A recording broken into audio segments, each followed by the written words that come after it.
Hi friends, என்ன பண்ணுறீங்க? காலையில் எல்லோரும் எழுந்தாச்சா? நான் காலையில் எழுந்துட்டேன். இன்றைக்கி கொஞ்சம் லேட் ஆகிடுச்சி ஆஃபீஸ்க்கு போகிறதுக்கு. அதனால் லைட்டாக ஒரு ரசம் மட்டும் வச்சுட்டு சாதத்தை வெடிச்சிட்டு சிக்கன் இருக்குது அதை பொரிச்சிட்டு போயிடலான்னு சொல்லிவிட்டு, சரியா? இதில் கடுகு, வெந்தயம், காஞ்ச மிளகா, பூண்டு இருக்குது. ரசம் வைக்க போகிறேன் நான். அதனால் இது மட்டும் போட்டு லைட்டாக தாளித்து எடுத்துடுவோம். தாளித்து எடுத்துட்டு இதில் தக்காளி, மிளகு, பச்சை மிளகா, கருவேப்பிலை, கொத்தமல்லி மட்டும்தான் இருக்குது இதில்.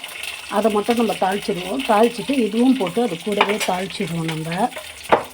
சரியா?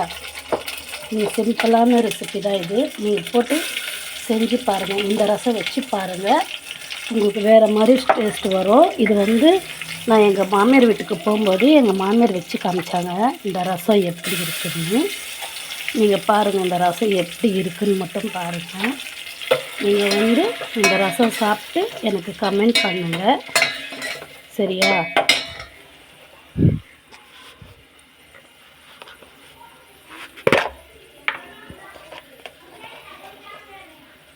லைட்டாக மஞ்சள் போட்டுக்கோங்க.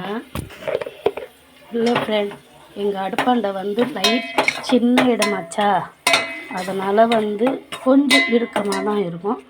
மற்றபடி எனக்கு நல்லா சமைக்கிறதுக்கு நல்லா வசதியாக தான் இருக்கும் இங்கே எப்போவுமே. அவ்வளோதான், தாளிச்சாச்சு. லைட்டாக தண்ணி ஊற்றிடுவோம்.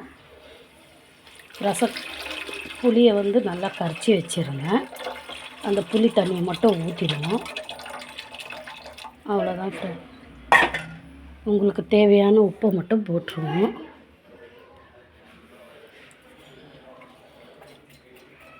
உப்பு போட்டு தேவையான தண்ணியை போட்டுருவோம். அதுக்கு மட்டும் எடுத்து வச்ச தண்ணி நான். லைட்டாக பெருங்காயத்தை தூவிடுவோம்.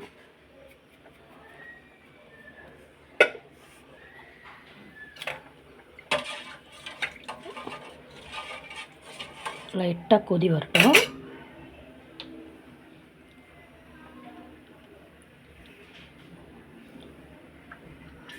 இது சிம்பிளான ரசம் ஃப்ரெண்ட். நீங்கள் வீட்டில் ஒரு வாட்டி ட்ரை பண்ணி பாருங்கள். இந்த ரசம் எல்லாருக்கும் பிடிக்கும், சரியா? ஓகே ஃப்ரெண்ட், அடுத்த வாட்டி பார்ப்போம்.